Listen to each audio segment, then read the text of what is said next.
Media pemerintah China Global Times menyentil Indonesia karena menolak klaim maritim Beijing atas hampir seluruh wilayah di Laut Cina Selatan. Media itu menyebut Jakarta memainkan banyak trik kecil atas sikapnya.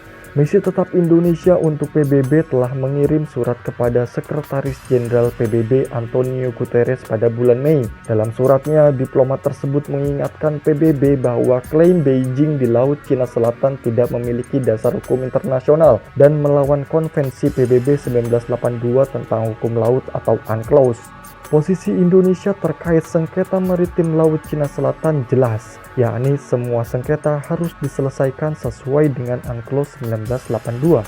Indonesia sendiri sebenarnya tidak terlibat sengketa wilayah di Laut Cina Selatan, namun pernah bersitegang dengan Beijing ketika kapal-kapal penangkap ikan Cina muncul di perairan Kepulauan Natuna. Global Times dalam laporannya mengatakan bahwa China tidak pernah mengklaim kedaulatan atas Kepulauan Natuna, memiliki klaim yang tumpang tindih hanya pada zona ekonomi eksklusif. Tetapi alasan mengapa Indonesia memainkan trik semacam itu tidaklah mengejutkan. Merujuk pada penolakan Indonesia atas klaim maritim China di Laut Cina Selatan, media tersebut menguraikan beberapa alasan mengapa Indonesia bersikap seperti itu. Yang pertama, bahwa Indonesia menghadapi tekanan yang belum pernah terjadi sebelumnya di bawah pandemi COVID-19 yang mengamuk. Pemotongan anggaran pertahanan telah melemahkan kemampuan militer negara itu di Laut Cina Selatan termasuk Kepulauan Natuna. Indonesia telah mengirimkan dan juga mengumumkan akan memangkas anggaran pertahanannya tahun ini hampir USD 588 juta karena COVID-19. Ini akan mengurangi jumlah dan frekuensi pelayaran, patroli, dan latihan militer Angkatan Laut Indonesia.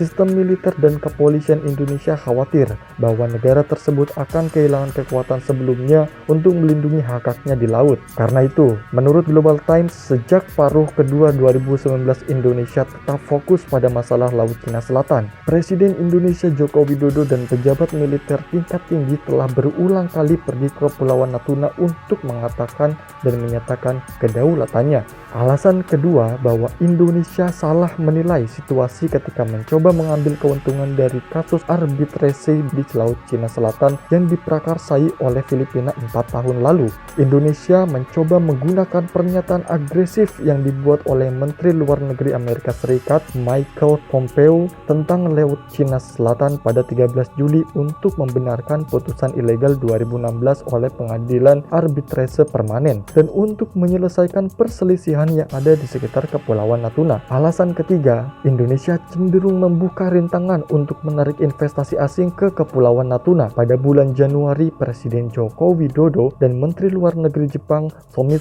Motegi memperkuat perjanjian investasi di bidang perikanan, energi, dan pariwisata di Kepulauan Natuna. Dan juga kemudian Indonesia terlihat memperkuat posisi aslinya di Laut Cina Selatan. Sikap Indonesia telah direspons juru bicara Menteri Luar Negeri Cina Hua Chunying yang mengatakan misi permanen Cina untuk PBB telah mengkomunikasikan posisi Beijing di Laut Cina Selatan kepada Sekretaris Jenderal PBB. Masih menurut media pemerintah Beijing, usulan Indonesia bahwa perselisihan laut harus diselesaikan sesuai dengan UNCLOS sebenarnya tidak masuk akal. Salah satu masalah adalah bahwa penampilan konvensi datang lebih lambat dari klaim kedaulatan Cina. Yang lain adalah bahwa beberapa negara bukan penanda tangan UNCLOS, tetapi mereka dengan konyol meminta orang lain untuk mematuhi konvensi. Kata Cina seperti itu. Sebaliknya, Filipina dan Vietnam yang keduanya terlibat sengketa serius dengan Cina tidak memihak Amerika Serikat pada masalah Laut Cina Selatan. Pada 27 Juli, Presiden Filipina Rodrigo Duterte menyampaikan pidato kenegaraannya yang kelima. Dalam pidatonya, dia dengan tegas menunjukkan bahwa Filipina akan terus mengejar kebijakan luar negeri yang independen. Dia mencatat bahwa negara itu tidak akan memainkan umpan meriam Amerika Serikat atau menghadapi Cina terkait masalah Laut Cina Selatan. Ini menunjukkan bahwa kebijakan membangun kemitraan yang bersahabat dengan negara-negara tetangga daripada menerapkan kebijakan pengemis tetangga. Anda yang tidak hanya dapat memaksimalkan kepentingan nasional, tetapi juga menghindari keterlibatan dan perselisihan di antara negara-negara besar. Filipina dan Vietnam telah membuat pilihan yang tepat. Ini layak untuk refleks bagi pihak berwenang di Indonesia.